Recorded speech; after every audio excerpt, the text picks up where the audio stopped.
La causa que juzga los delitos de lesa humanidad que han sido cometidos en el excentro clandestino de detención, tortura y exterminio El Infierno se inicia a partir de la denuncia que formula Nilda Eloy junto con Graciela Rosenblaum, como decía, en el año 2009. Esta misma causa, después de mucho trámite, es elevada a juicio en el año 2017, incluyendo por primera vez la idea de juzgar los delitos sexuales, con un listado de 62 víctimas y 6 imputados. Ya en el año 2020 esta causa es unificada junto a los otros centros clandestinos, conocidos como Pozo de Banfield y Pozo de Quilmes, convirtiéndose en lo que podríamos definir como la mega causa Brigadas, ya con 62 imputados y 632 víctimas. En diciembre del 2022, a partir de la denuncia, del testimonio de distintas víctimas que pasaron sobre todo por estos centros clandestinos, se pudieron imputar a 12 represores más, entre ellos de destacar a Horacio Luis Castillo, quien fuera representante legal del Colegio San Diego, de aquí de la ciudad de Wilde. Por supuesto que lamentablemente con el correr de los años, la mayoría de los imputados se fueron impunes biológicamente, ¿no? Porque en realidad no fueron posibles las sentencias, las condenas, pero seguiremos luchando hasta que en la Argentina la memoria, la verdad y la justicia deje de ser una consigna para convertirse en una realidad.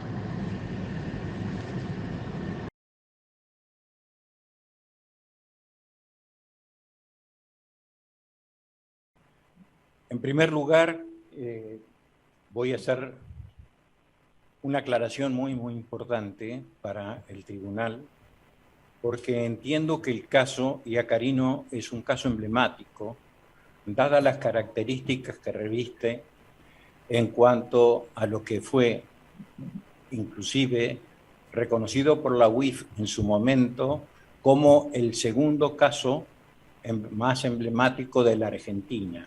El derecho a la verdad conlleva un deber de memoria por parte del Estado, ya que el conocimiento para un pueblo de la historia de su opresión pertenece a su patrimonio y como tal debe ser preservado.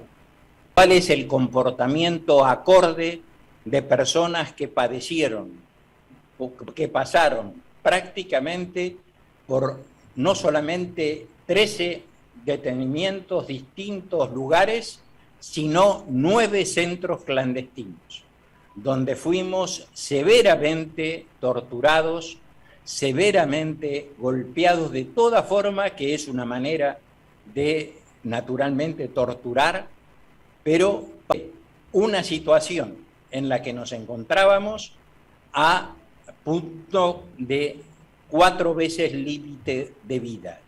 Límite de vida por el exceso de la picana eléctrica que fui sometido como fueron mis hermanos. Hay uno de los personajes que figuran, que es Vergés, que dice en el juicio Rafo, cuando iba un iacarino venía otro a la sala de torturas. Esa fue la forma en la cual quisieron, y lo lograron por supuesto, ablandar para que nosotros entregáramos todo nuestro patrimonio.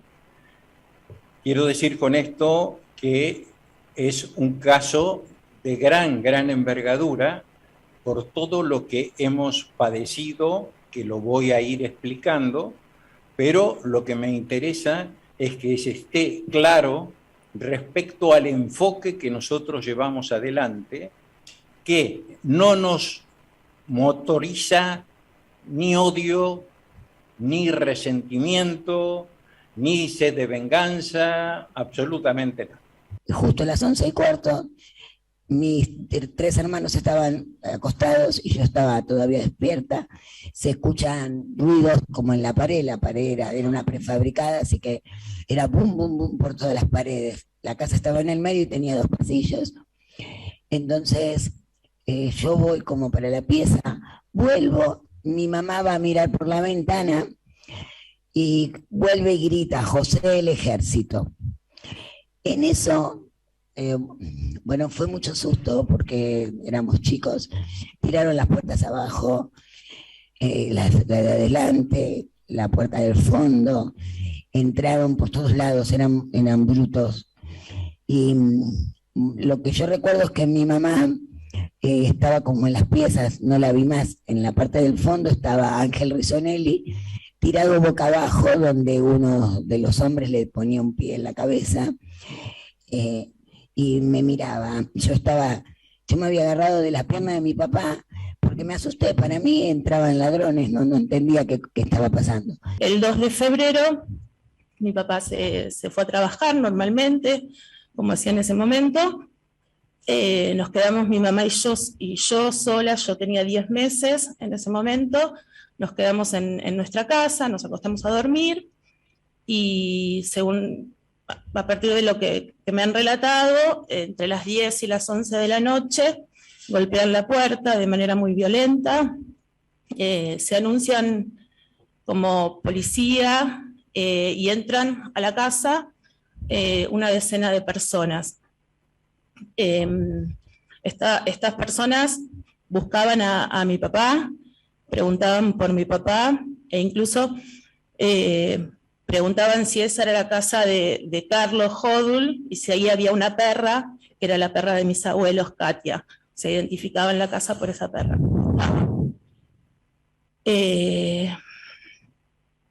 La patota permanece en la casa durante toda la noche. Mi mamá y yo somos custodiadas por una de estas personas en una habitación, mientras transcurre toda esa situación. Mi papá no estaba trabajando, volvía cerca de las 6, 7 de la mañana, y mientras transcurre todo esa situación, nosotras nos movían de una habitación a la otra, revolvieron la casa, robaron todo lo que había, se llevaron algunos elementos personales, familiares, había en ese momento una escopeta de mi abuelo, un sable que les habían regalado, se llevan esas cosas, y buscaban un tacho, entraron buscando, preguntaban por un tacho que había en esa casa. Efectivamente había un tacho en esa casa, enterrado en el jardín, que había llevado en algún momento algún compañero mucho tiempo atrás, y bueno, nada, es esa situación de estar entregadas en manos de esta patota. Cerca de las 6, 7 de la mañana aproximadamente, oscurecen toda la casa, apagan las luces, y en el momento que entra mi papá, es encapuchado y es llevado en la casa. En la puerta de la casa había creo que 2 autos y una camioneta. El barrio estaba controlado, era la hora en que la gente salía de trabajar, que iba a sus lugares de trabajo, y bueno, estaba todo cercado. Y nada, esa fue la última vez que mi familia, que mi mamá y yo vimos con vida a mi papá.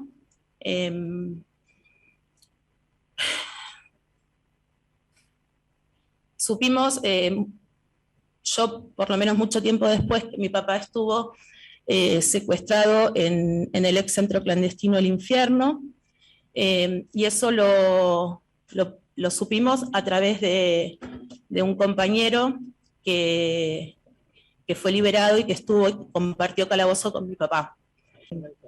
Una vez que a mi papá se lo llevan, la patota lo que le dice a mi mamá es que en un acto de humanidad le van a perdonar la vida. La madrugada del 19 de noviembre de 1975, viviendo en ese momento yo en Ramos Mejía, ya era más de la madrugada. La madrugada habían estado en casa en Lanús de mis padres. Y era golpean la puerta, tiran la puerta abajo y entran unas 17 personas muy alteradas, muy armadas, preguntando por Mercedes Alvariño. Mercedes Alvariño y un tal Lorenzo. Le digo que soy yo, que cómo llegaron hasta ahí, porque pasa una cosa. Yo estaba viviendo en Ramos Mejía en ese momento, pero no tenía un domicilio fijo, porque yo fui secuestrada por las 3A el 12 de junio del año 74, y a partir de ahí salgo de Lanús, de las casas de mis padres, donde vivía en la calle Alvariño, y empiezo a circular por distintos lugares, porque las 3A seguía yendo a casa, a mis padres los metían en la habitación, los encerraban, ellos se quedaban cenando en casa. Bueno, y así mi familia así vivió durante un año, y yo en un año así como un gitano errante.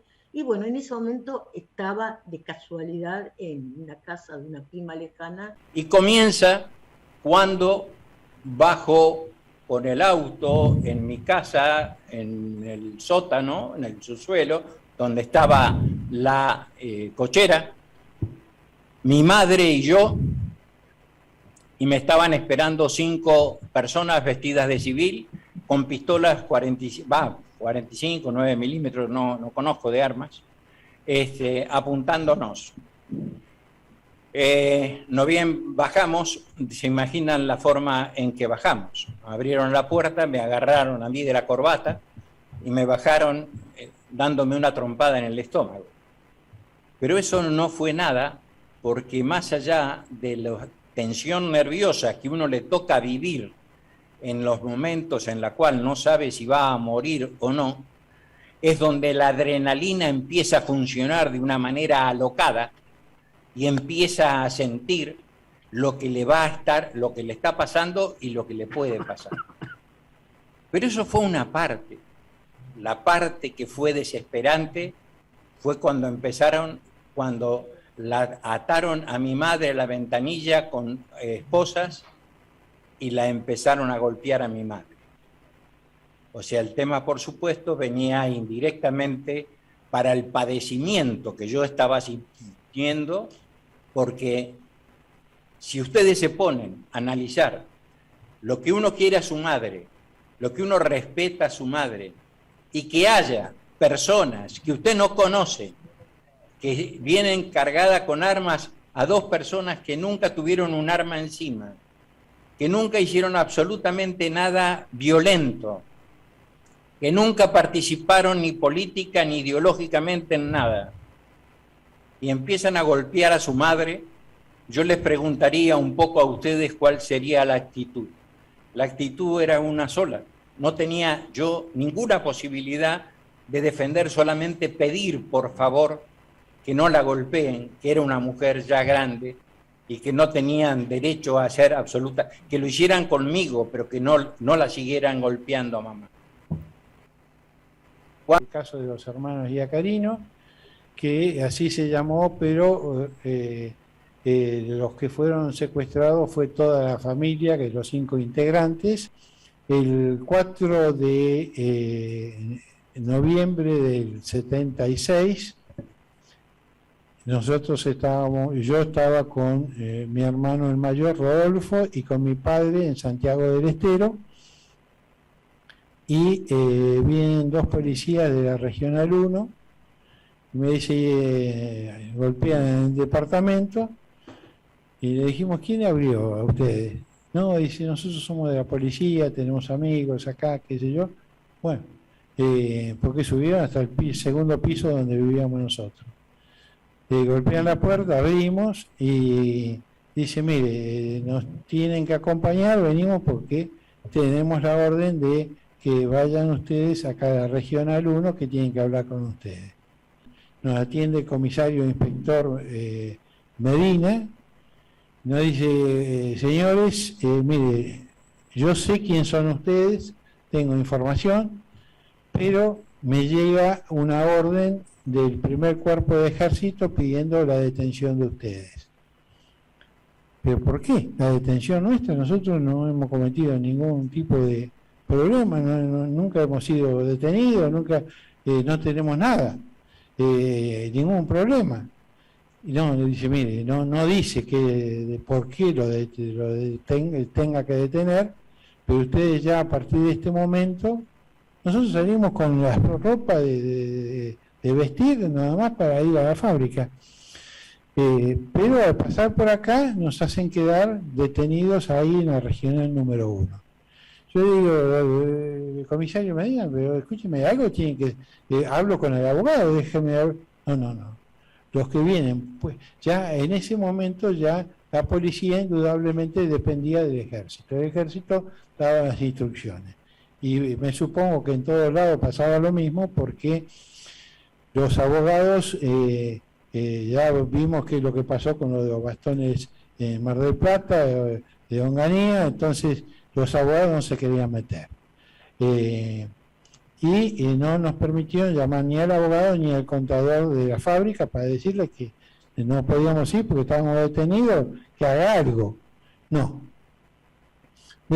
Quédense acá, yo no tengo comodidad de una regional que no estaba para detenidos, y los tengo que detener a ustedes. Así que les voy a dar un pasillo en la parte de atrás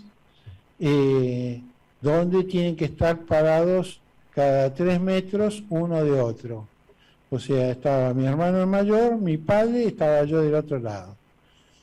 Sin saber por qué, mirando contra la pared, estuvimos todos los días que entraba Tarela, que estaba a cargo, nombre de guerra, creo que hasta era más, y entraba a la celda y decía, bueno, tengo que torturar a alguien, a ver, vos, venga usted. O sea, y todo con un ánimo, porque cada vez que se abría la puerta a las 6, 7 de la tarde, y nosotros estábamos que nos dábamos vueltas, porque escuchábamos otras torturas que se hacían, porque estábamos pegados a la sala de tortura, y que le abran la puerta y digan, vos, venga usted. Honestamente es otra cosa que a uno en ese momento era una tortura psicológica, una tortura emocional terrible, pero si no, casi todos los días venían a buscar a alguien. En cuanto al tema de la tortura de Alejandro, se habrá contado él como habrá sido, me supongo. Porque fue algo, lo trajeron en una bolsa de papa, los tiraron, se caen, no tienen fuerza en los músculos. Ahí estuvimos con 8 personas más que también dieron testimonio de todo esto en el expediente. Ahí estuvimos hasta el 5 de julio.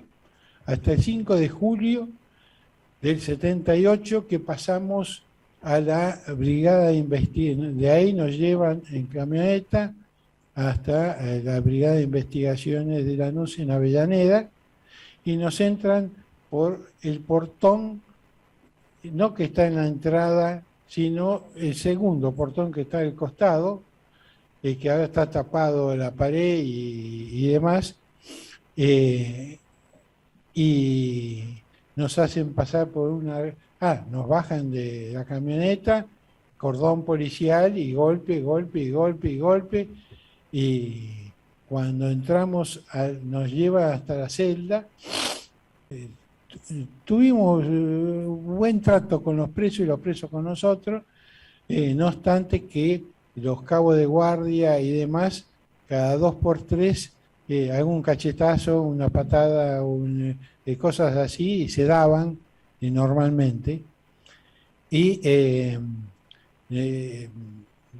ahí hablando con los presos, porque los presos, muchas veces la gente, los grupos de tarea que estaban trabajando ahí en esa brigada, entraban a la celda donde estábamos 42 personas, porque en una celda de 6 por 7, una cosa por el estilo, estábamos 42 personas, dormíamos cruzados como si fuésemos canelones ahí, porque era la forma de ubicarse, en el piso o en una loseta que había ahí, que esa quedaba reservada para un matrimonio homosexual. Le quiero decir en todas las cosas que nos hemos metido, que nosotros no teníamos ni idea que existían ese tipo de lugares, y le decían de los grupos de tarea a los piratas de asfalto: muchachos, salgan pronto que necesitamos plata. Bueno, ahí ya se nos cayó un poco más nuestro pensamiento con respecto a la policía, porque si ellos le pedían que salgan a nosotros para robar, entonces los presos nos decían que ellos dividían en 4 lo que recolectaban, y una parte para el abogado, una parte para la policía, una parte para ellos, y una parte, no me acuerdo si era para las familias o para la familia de los presos, de los que estaban presos, que tenían que colaborar. Bueno, ahí en los mismos presos tenían una información impresionante, y siempre hablaban de Castillo. Dice: ustedes lo trajeron porque está Castillo acá. ¿Y quién es Castillo? Y Castillo es el que maneja toda parte de plata acá. Dice, que está con la economía acá, es Castillo. Bueno, dice: era Castillo. Yo no lo conozco a Castillo, pero sí, ustedes están, bueno. Y ahí fue que nos nombraron a Castillo los presos, como sabían que el tema nuestro era un tema económico. ¿Por qué? Porque llegamos nosotros a la brigada esta el 6 de julio, y pasan 2 o 3 días y viene el juez ruso con la secretaria doctora Aparicio, Beatriz Aparicio, y el juez ruso había sido profesor de Rodolfo y mío, de Rodolfo en la Escuela Nacional y mío en la Escuela Industrial. Hola, ¿qué tal, profesor? Le dijimos: mire, yo no lo conozco a ustedes.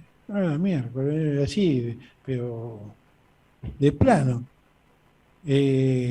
Nos dijo: la doctora Aparicio le va a tomar indagatoria por una causa que estamos preparando de monopolio de carne. ¿Recordás cuántos meses estuviste secuestrado en el infierno? El infierno, sí. ¿Cuántos sí, meses aproximadamente? 8 meses. 8 meses. Hasta el 11 de enero del 78, Sí. estuvimos desde el 5 de julio al 11 de enero del 78. Doctor Jacobi, tiene la palabra. Hola, Mercedes, buen día. Voy a levantar la mano para ver si me podés Hola. identificar. Estoy aquí. Sí, te identifico. Bueno, primero agradecerte el testimonio valiente que acabas de brindar, con todo lo que ello implica seguramente. Quiero hacerte muy poquitas preguntas, puesto que ya has contestado en extenso, ¿no? Pero quiero retrotraerte a la situación que vivís en el ex infierno. ¿Te acordás en qué lugar de escribir puntualmente se produce este encuentro con Horacio Luis Castillo? Ya lo dijiste, pero a ver si pudiéramos puntualizar. Sí, yo estaba en un calabozo de 2x1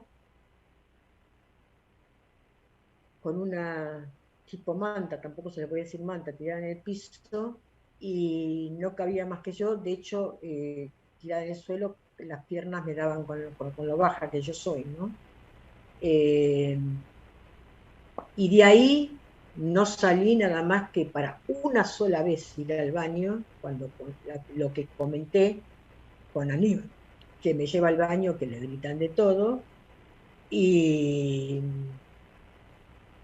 Y en ese momento, ya te digo, lo que había, la parra, este lugar grande con un montón de compañeros y esta celda y este policía de consigna que estaba siempre vestido de policía, el único hombre que vi de policía en ese lugar que estaba, todos estaban de civil, por supuesto, los que vi, ya sea Castillo o Aníbal, y no te puedo decir más porque era eso. Cuando me llevan al baño, el baño estaba muy cerca de la celda, y se pasaba por una reja donde estaban estos compañeros, y nada, me quedé mirando el cielo, que el mundo existía, a pesar de todo, no sé, no podía creer, un día hermoso, yo tenía mucho frío, porque se conoce que con la hemorragia mis condiciones estaban muy mal, y nada, no te puedo decir mucho más del infierno. No, está muy bien. Está muy bien. Te quisiera hacer dos preguntas en una. Vos pudiste describir lo que te generaba el tal Aníbal. Desde el encuentro o del encuentro que tuviste con Horacio Luis Castillo, ¿podés tener alguna sensación de qué te causó ese encuentro? Y la segunda pregunta, ¿crees que solamente te puso el arma en la sien tal cual describiste para intimidarte y obligarte a firmar? ¿O creías que si vos no firmabas, si vos te negabas, era capaz de algo más? Yo creí que me mataba si no firmaba. Porque, a ver, ¿cómo puedo explicarlo? Yo lo trato igual que a un juez. Le digo, si yo al juez le voy a decir que no, señor Castillo, le voy a decir que no a usted, no le voy a firmar algo que no es verdadero. En mi casa no se encontró ningún material y usted me está pidiendo que le mienta al juez. No le voy a mentir al juez, ni le voy a mentir a usted, no lo voy a. Y cambió y me puso el arma con una violencia en la sien, con una violencia que me tocó la sien. Y dije, bueno, le dije así, bueno, como diciendo, este hombre me mata. Ahora lo que yo tuve después así, que me dejó sin venda, sin nada tirada en el piso, es la idea de que eso no lo había hecho por primera vez, que era como un mecánico en él hacer eso. Evidentemente no aguantaba un no por respuesta. No tuvo mucha paciencia tampoco. Yo creo que como mucho tuvo 5 minutos. 5 minutos. Y perdió los estribos de esa manera.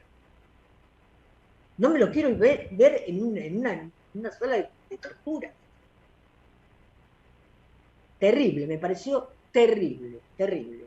Y me habían apuntado a la cabeza varias veces, pero en una condición tan desvalida como la que estaba, nunca me habían hecho eso, nunca. Pensé que ya había terminado, me faltaba todavía la entrada a Olmos, con otra vez un arma en la cabeza, y todo el viaje con un arma en el cuello. Es que no se puede creer, no tengo palabras, pero pensé que sí, que lo podía hacer. En ese momento sería por mi debilidad, porque no estaba bien, o porque, no sé, por un montón de circunstancias, estaba segura de que me iba a gatillar. Por la forma en cómo sacó la pistola y la puso la cabeza. Quisiera también decir que pido cárcel común perpetua y efectiva para todos los responsables de los daños que nos han hecho. Espero también que la justicia pueda disponer de todos los medios necesarios para encontrar a los más de 300 hermanos apropiados durante la última dictadura. Y por último, lo que quiero decir es que a mí no me cabe duda que tendremos condenas para estos genocidas. Ahora, sí me pregunto cuántos de ellos van a transcurrir sus últimos años en cárceles comunes. ¿Cuántos van a morir impunes? ¿Y cuántos en algún momento podrán decirnos algo sobre lo que han hecho con nuestros seres queridos? Nada, lo último que quiero decir, y creo que termino con esto, es que yo tengo preparada una caja hace mucho tiempo y espero que, te la dejo acá, y espero que algún día esta justicia me cite para decirme que me devuelve los restos de mi papá, para que sepamos y podamos enterrarlo como merece. ¿Sí? Nada más.